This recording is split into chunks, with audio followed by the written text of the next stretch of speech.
Greetings, humans. I'm Andy. And I'm George. And this is Kus. And welcome back to the Windmill Full of Corpses. Okay, so Unbreakable.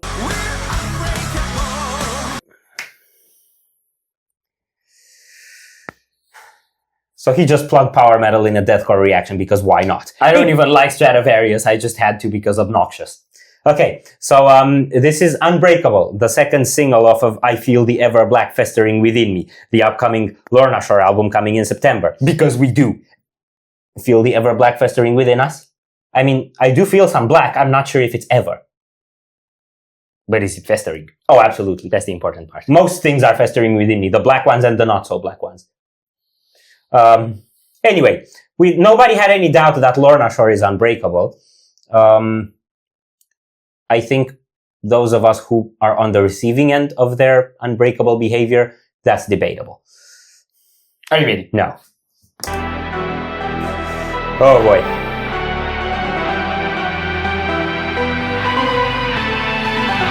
This is so Lorna. Blast me? Blast me.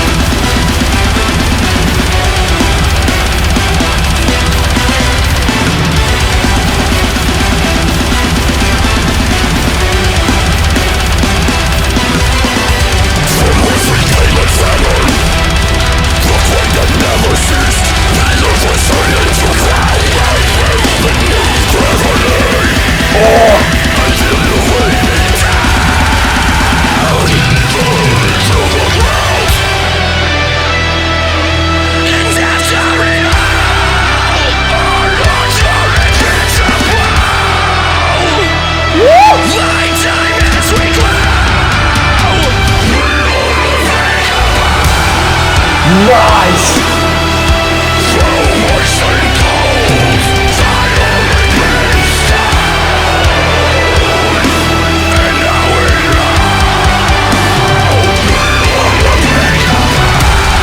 Wow, this is such an intuitive chorus!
that was so stupid good. That was so different. Wow. What was so different? The catchiness? The catchiness was basically Cursed to Die.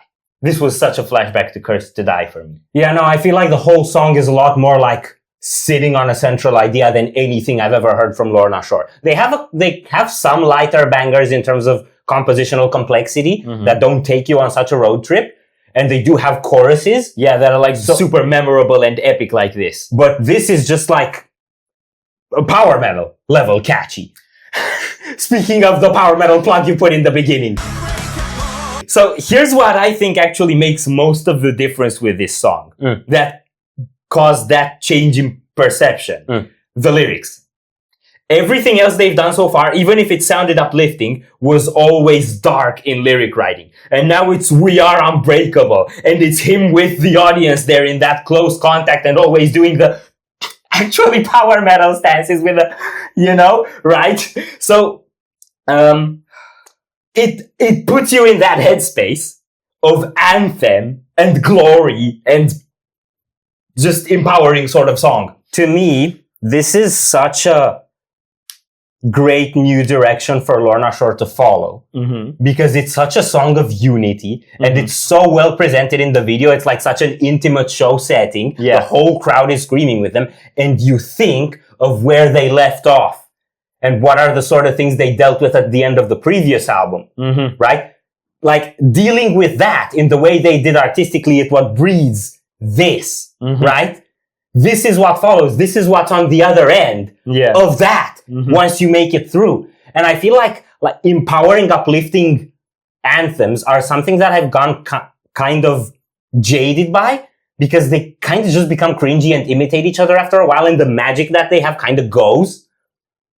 I've come to realize that that's actually my problem with most positivity messaging is when you feel like there's an element of posturing and falsity to it. Yeah, exactly. It has to feel honest. Exactly. And Lorna Shore, I think, have so much credibility with it now because they took you through the shitstorm. Yeah. And they came out the other end, right? Yeah. And it's because I know for sure Adam, the guitarist, sick twangy stuff, by the way, my guy. I've seen a Metal Archives review where somebody was hating on the twangy effect on the guitars. I'm like, twang away. But I know that in the Pain Remains era, he was saying that a lot of that album was inspired by things he was going through personally, right? So it is a journey that they've gone through and come out the other end. Yeah, and actually, I feel like that's something that you can now rejoice in that victory with everyone who took the trip with you. Yeah, and I actually have this feeling like the song, not what it says lyrically, but the way it's expressed, that feeling you get when the chorus opens, isn't just the feeling of like, now I'm good. It's almost like the feeling of emerging from some shit and then everything opens up. Yeah. That's kind of how it feels. It feels that like that sort of, I made it out. Yeah. Like it's liberating. Yes. It's uplifting. I know that feeling of relief so well when you've just finished something that you've been struggling with for a long time and you just come out the other end and there's somebody there to celebrate it with. And the music does that for people, right? Yeah. I don't know. It's just calls for unity in music are just so powerful to me. I disagree that it's a big change in direction. It still sounds very much like what they did so far. I think the main switch in perception comes from the change in messaging and the full focus on the uplifting anthem. Song was basically what I expect from them. I wholly disagree. I don't think I've ever heard anything from Lorna that feels quite like this. Or that is written quite like this. I'm right and you're wrong. But you're not going to accept that anyway. I agree with that feels quite like this. I don't agree with that is written quite like this. It's all of their compositional tropes are in there. I feel like there was more I wanted to say. I just don't... it reminds me of... Which one was it? One of the singles from Shaped by Fire by As I Lay Dying has the same kind of setting. Where there's like the crowd and the guys on stage very, very close to each other and like screaming in the mic at one point. I don't know the songs on that. I think it was Blinded. I don't remember. So in a way, thinking of that effect that OG metalcore had, I feel like it's almost got a bit of a throwback nostalgic effect, but keeps the sound perfectly modern as well and firmly locked into the new wave deathcore style of composing. That was pretty cool. Let's hope Lorna Shore doesn't end up like As I Lay Dying. Yeah. Are we done here? No. So if you enjoyed this reaction, we'd greatly appreciate the likes and shares. And if you want to see more, don't forget to subscribe with bells. Thank you very much for stopping by. We hope you enjoyed your stay, and we'd love to see you back at the Windmill very soon. Corpse is out.